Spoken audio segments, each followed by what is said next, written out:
Hey everybody, this is Joe Gilder from HomeStudioCorner.com. We're talking about 12 home studio necessities. Number 3, audio interface. So we've talked about the computer and the software that you're going to use. Now we're going to talk about the audio interface.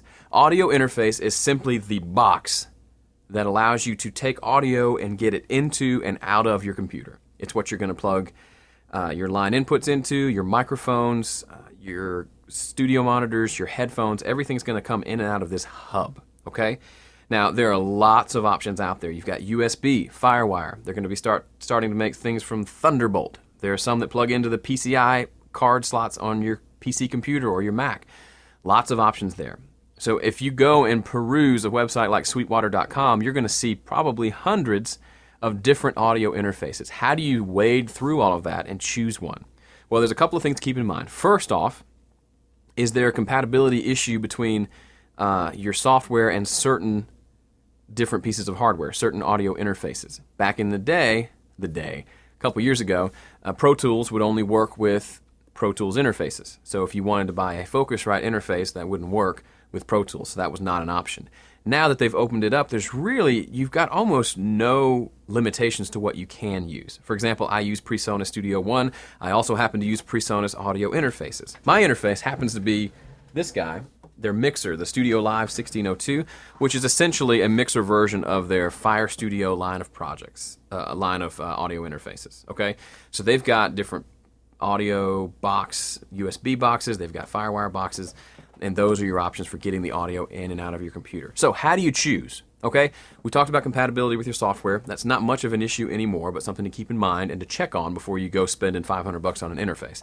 Now, the big question you want to ask is, how many inputs and outputs do I need? That's it.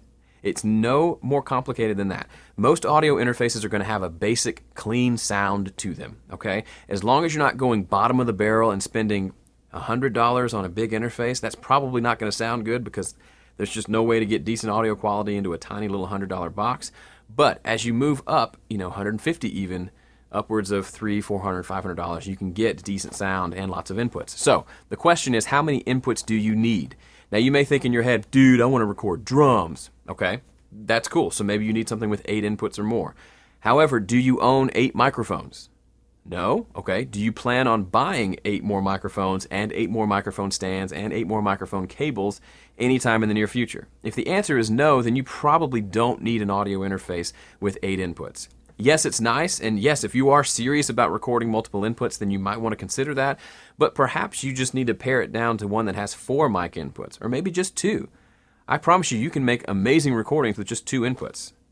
It takes skill and effort and knowing what to do on the front end and how to get it right at the source, but you can certainly do that. So think through the gear that you own, the gear that you're planning on getting soon, and then pair that up with how many inputs the particular box has, okay? For me, I had a box with just 2 inputs for a long time, and then I got one that had 8 inputs, and I only used 2 almost all the time. I thought I would use it for more, and I ended up selling it and getting another one a few years later, and I never used all 8 of those inputs, okay? So I was a little bit, my eyes were bigger than my stomach. That doesn't work.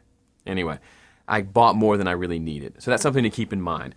The second thing to think about is, does it have the other connections that you need? If you need a MIDI input for your MIDI keyboard, does it have that? Does it have outputs for headphones and your studio monitors? Most of them will, but you want to check that kind of stuff too. Now, as far as Firewire versus USB, honestly, it's a moot point. I've used both in both capacities, and at this point, they all work great. So don't really get caught up in that debate.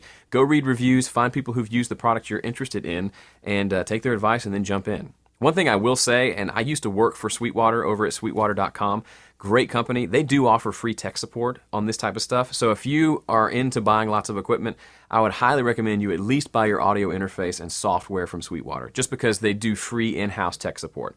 So if you buy Pro Tools and then a Focusrite interface and they're not working well together, you can call Avid and Focusrite, but they're each probably going to blame the other for the problem. You can call Sweetwater if you bought them there, and they can figure out a way to get it all to work together. Okay? I did not plan on pitching them in this video, but they're just a great company. I loved working for them, and I like to give them a shout out whenever I can. So there you go, audio interfaces. Lot to choose from. Do your homework, but at the end of the day, just pick one, get it home, get it plugged in, start making music.